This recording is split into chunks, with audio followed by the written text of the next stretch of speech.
आज हम लोग स्टार्ट करने वाले हैं क्लास 7 के जितने भी इंपॉर्टेंट क्वेश्चन है उसको, ठीक है। क्लास 7 के जितने भी इंपॉर्टेंट क्वेश्चन है उसको हम लोग आज क्लियर करेंगे। जैसे पहला क्वेश्चन देखते हैं। पहला क्वेश्चन क्या है?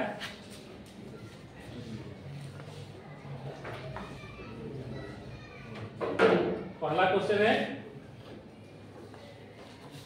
सबसे छोटी प्राकृतिक संख्या है। सबसे छोटी प्राकृतिक संख्या क्या होती है? 0। सबसे छोटी प्राकृतिक संख्या 0। प्राकृतिक संख्या उसी संख्या को बोलते हैं जो 1 से स्टार्ट होती है, ठीक है।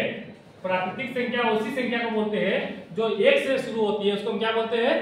प्राकृतिक संख्या। और 1 0 से जो शुरू होती है उसे क्या कहते हैं? पूर्ण संख्या कहते हैं। तो इस क्वेश्चन में पूछा गया सबसे छोटी प्राकृतिक संख्या है, तो सबसे छोटी प्राकृतिक संख्या क्या हो जाएगा? 1। ये ऑब्जेक्टिव में आएगा, ऑब्जेक्टिव में आएगा तो उसमें 1 में टिक लगाना है, ठीक है।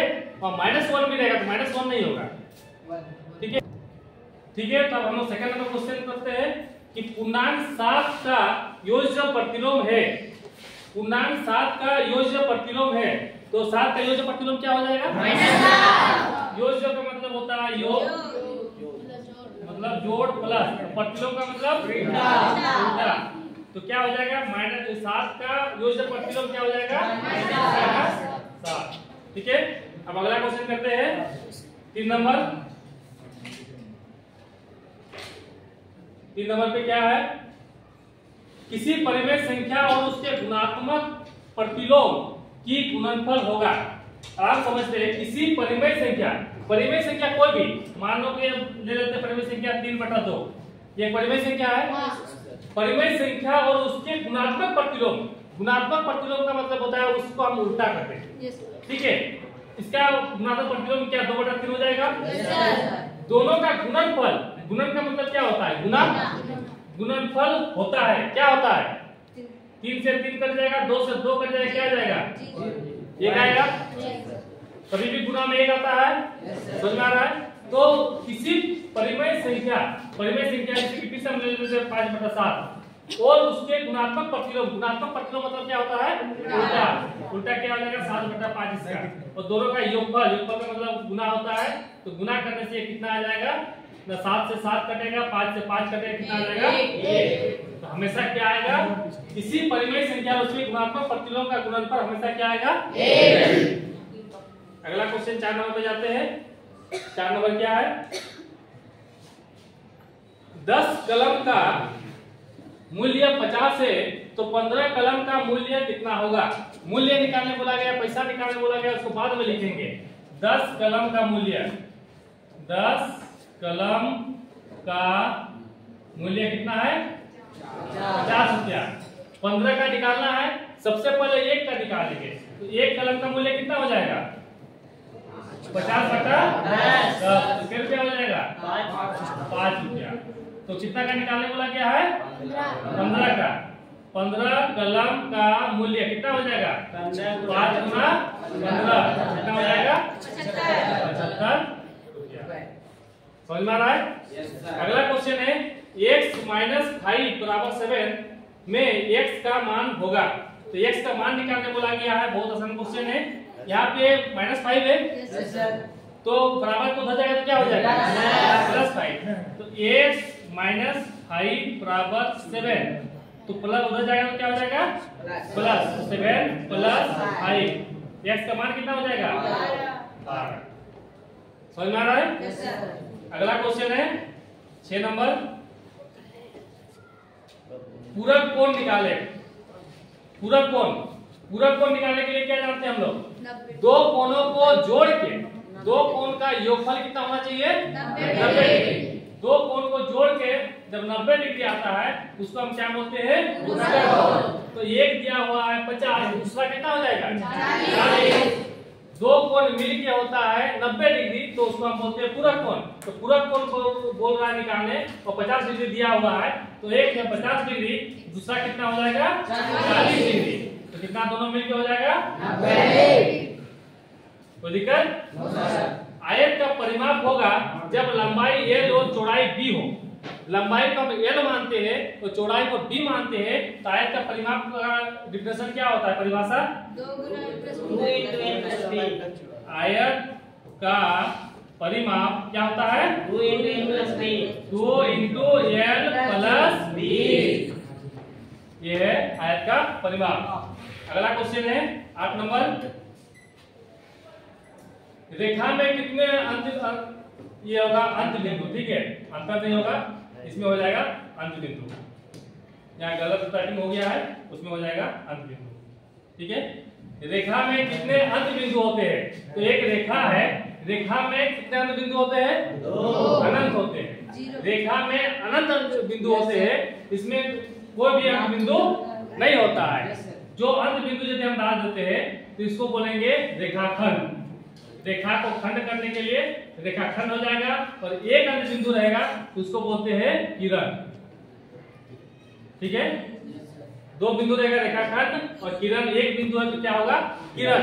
लेकिन एक रेखा है, सिंपल रेखा, उसमें कितने अंत बिंदु होते हैं? इसमें कोई अंत बिंदु नहीं होती है, डायरेक्ट इसमें बोलेंगे इसमें एक भी अंत बिंदु नहीं होती, ठीक है। ये फॉर्मूला, ये इसको 9 नंबर है, a plus b minus a minus b। इसका कैसे बनाएंगे? a प्लस b माइनस का चिन्ह है, ठीक है। ब्रैकेट के बाद जब हम तोड़ते हैं तो इसका कोई चिन्ह नहीं, तो क्या प्लस एक आगे minus plus minus a minus minus plus b। समझ में आ गया? ये का आगे कोई चिन्ह है, ये का आगे कोई चिन्ह है माइनस, ये दोनों कट जाएगा। Yes sir. ये प्लस b और प्लस b क्या हो जाएगा? Plus 2b 2b। आगे प्लस का चिन्ह हम नहीं देंगे, कोई दिक्कत नहीं। समझ में आ गया? इसका आंसर हो गया 2b। नेक्स्ट क्वेश्चन अब 10 नंबर करते हैं। 10 नंबर क्या हो जाएगा? 400 रुपया का 4% की दर से 1 वर्ष का मिश्रण होगा, 2 वर्ष का मिश्रण होगा। तो मिश्रण कैसे हो जाएगा? मिश्रण कैसे निकालते हैं? 400 रुपया का 4% की दर से 2 वर्ष का मिश्रण निकालने बोला गया है। तो इसका हम फॉर्मूला जानते हैं, PRT/100। उससे साधारण ब्याज निकल जाता है। साधारण ब्याज का फॉर्मूला क्या होता है? P into R into T बटा 100। प्रिंसिपल वैल्यू क्या है? 400 रुपया। रेट कितना का दिया हुआ है? 4% का। और टाइम समय कितना का है? 2 वर्ष का। तो प्रिंसिपल वैल्यू हो गया 400, दर है 4% का, समय 2 वर्ष का बटा 2020 32 रुपया। मतलब कि SI का मतलब होता है साधारण ब्याज, सिंपल इंटरेस्ट। तो इंटरेस्ट देना पड़ेगा 32 रुपया, लेकिन ये पूछा है मिश्र धन। अब मिश्र धन का मतलब होता है कि टोटल अमाउंट कितना देना पड़ेगा। 400 रुपया तो तुम मुझसे उधारी लिया था, 4% का रेट से 10 से देना पड़ेगा 2 वर्ष के लिए, तो तुमको देना पड़ेगा एक्स्ट्रा कितना रुपया? 32 रुपया। टोटल कितना उसको दोगे? वही अमाउंट। टोटल अमाउंट को बोलते हैं मिश्र धन। तो टोटल अमाउंट कितना दोगे तुम उसको? 432 प्लस 32 कितना दोगे? 432। समझ में आ गया? इसमें पूछा गया है 3xy में x का गुणांक है, तो x का गुणांक x के साथ में कौन कौन गुना में है उसको लिखना है, ठीक है। यहाँ पे 3x और y है, x के साथ कौन कौन गुना में है? 3 और y। इसको हम क्या ऐसे लिख सकते हैं? 3 into x into y। x के साथ कौन कौन गुना में है? 3 और y। कौन कौन गुना है? 3y। यही क्वेश्चन सेम यदि रहता है -3xy। अब पूछा जाएगा कि x के साथ कौन कौन गुना में, तो क्या हो जाएगा? -3y। समझ में आ गया? अगला क्वेश्चन हम लोग करते हैं। 11 नंबर हो गया, 12 नंबर ये प्लस करना है।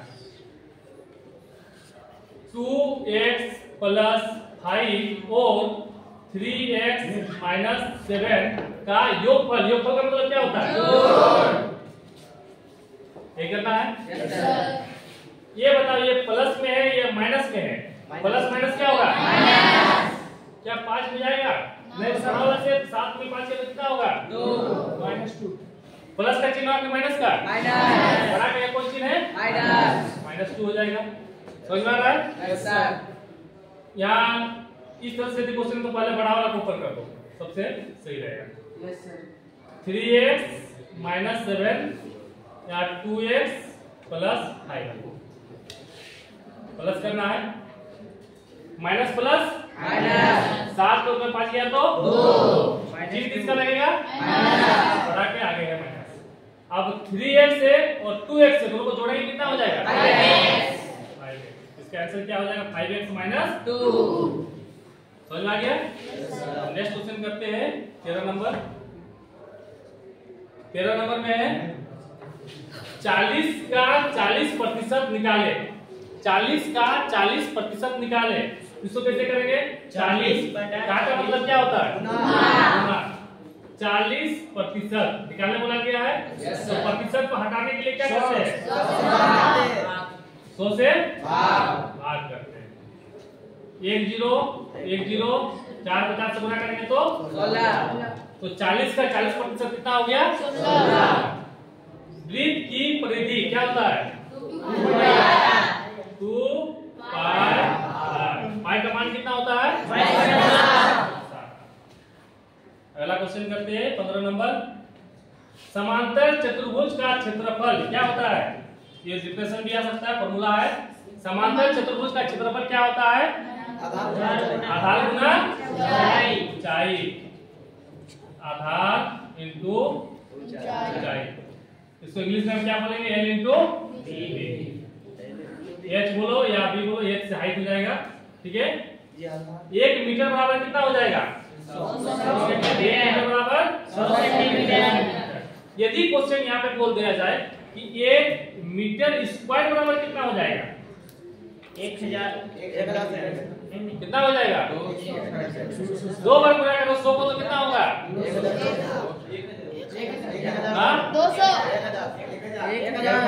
100 को जब हम 2 बार गुना करते हैं तो क्या हो जाएगा 1 2 3 4 होगा। 2 को जब हम 2 बार गुना करेंगे तो कितना हो जाएगा 10,000। 10 कितना हो गया 10,000।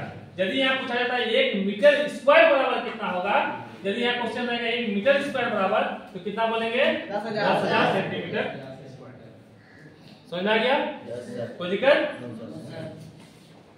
अगला क्वेश्चन है 17 नंबर। परिसर बराबर क्या होता है अधिकतम मान माइनस न्यूनतम मान। वर्ग का क्षेत्रफल क्या होता है भुजा इंटू भुजा, या तो हम सिंपल बोल सकते हैं भुजा। आयत का क्षेत्रफल लंबाई इंटू चौड़ाई, इसी को हम बोलेंगे L इंटू बी। वर्ग का परिमाप 2 इंटू लंबाई प्लस बी 4 इंटू भुजा। वर्ग का परिमाप क्या होता है 4 इंटू भुजा। अगला क्वेश्चन है लास्ट क्वेश्चन है 21 नंबर। आयत का परिमाप क्या होता है 2 इंटू L प्लस बी, मतलब 2 इंटू लंबाई प्लस चौड़ाई। हो गया ठीक है।